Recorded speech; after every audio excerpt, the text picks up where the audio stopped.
Je m'appelle Maya Baru, je suis chanteuse, flûtiste franco-japonaise et mon nouvel album s'appelle Aida.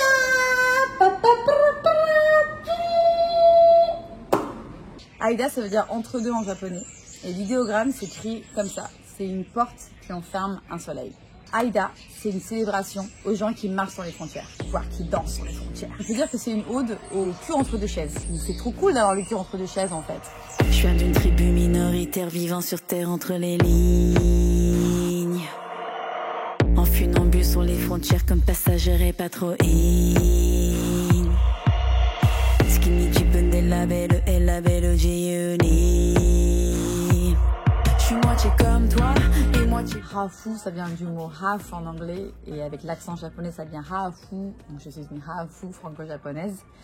Et c'est comme ça qu'on nous appelle au Japon quand on est métis, moitié japonais. Je voulais en faire un hymne. Être hafu, c'est être fragile et fort en même temps. C'est être stable et instable. C'est avoir cette liberté de ne pas appartenir. C'est aussi de ne pas avoir peur des différences. Voilà, c'est tout ça, être haf. J'ai beaucoup de mal à mettre des étiquettes sur ma musique. Mais, je vais essayer. Alors, il y a des chants ancestraux japonais. Il y a du rap. Il y a du rap en japonais, en français, de l'électro. Il y a le côté percussif, tribal. C'est super important pour moi. Le côté tribal, le côté tellurique. Il y a des chants de guerriers, des chants de pêcheurs. Il y a le côté punk avec des... Il y a le côté humour décalé. Et voilà. Ça fait déjà pas mal, non, je crois.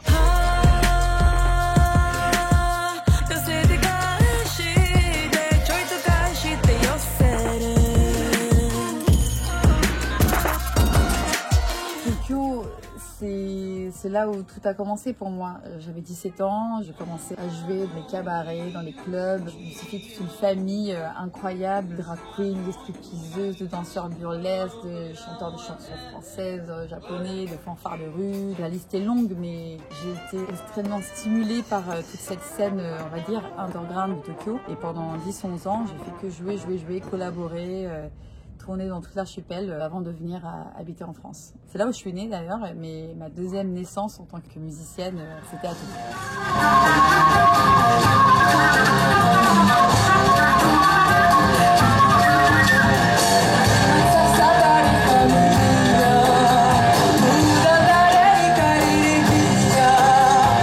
La musique, c'est comme ma troisième identité, mon troisième pays. Elle m'a vraiment aidée à m'enraciner en moi. En fait, la musique a fait en sorte que mes deux pays impossibles géographiquement à être ensemble.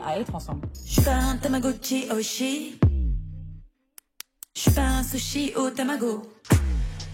Et je suis pas ta go sushi janai. Sushi janai, sushi janai. Tu me trahiras pas comme un sushi. La réalisation de l'album s'est faite sur 4 ans, je crois.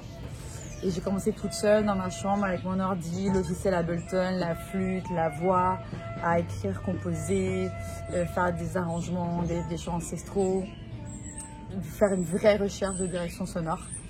Et ensuite, il y a eu la phase où j'ai fait appel à ma très très bonne amie Eléa Braz, qui est rappeuse, magnifique. Et en fait, on a fait ensemble un vrai laboratoire d'écriture. Comment faire sonner ces deux langues extrêmement éloignées qui sont le français et le japonais, comme si c'était qu'une seule langue, pour que en fait le va-et-vient entre les deux soit naturel, un peu comme dans mon cerveau quoi. Ramé, à contre courant de la marée, de jamais s'amarrer. Jamais hacké, sans cesse ramé. Contre courant de la marée, de jamais s'amarrer, jamais hacké. Jamais hacké.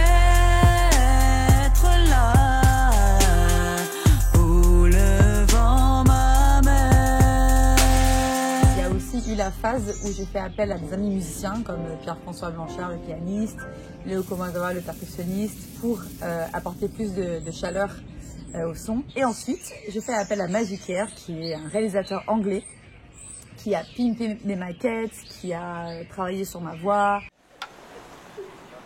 Maya, tu sais, de toute façon, rien n'est immobile, tu vois, dans la vie. Donc il faut pas avoir peur de ce qui change. J'ai été bercée par le voyage, les rencontres, la musique. Et clairement, mon père, Pierre Barou, m'a ouvert toutes les portes possibles. Et je pense qu'en étant pleinement lui-même, parce que c'est quand même quelqu'un de très authentique, ça a été une éducation en soi. Sa phrase totem, c'était « La vie, c'est l'art des rencontres ». Clairement, il me l'a transmise et c'est aussi ma religion. C'est sûr. Et sortir mon album chez Sarava, oui, c'était important. C'est une façon de tenir le flambeau, de dire que Sarava existe toujours. C'est aussi une façon de faire découvrir ce catalogue magnifique sur 55 ans. Sarava a toujours été très avant-garde. Je pense que mon album joue sur les frontières. Donc c'est plutôt dans la lignée. Enfin, j'espère qu'il pense pareil que moi. Hein, Pierre ?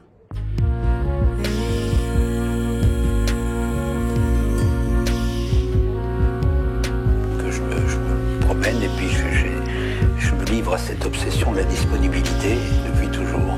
Donc voilà, mais je regarde pas tellement derrière moi, à vrai dire. Et j'ai décidé que je ne ferai plus rien que me promener jusqu'à 30 ans. Et j'ai rempli le contrat. Avec Aïda, j'aimerais que les auditeurs soient complètement perdus, mais agréablement perdus.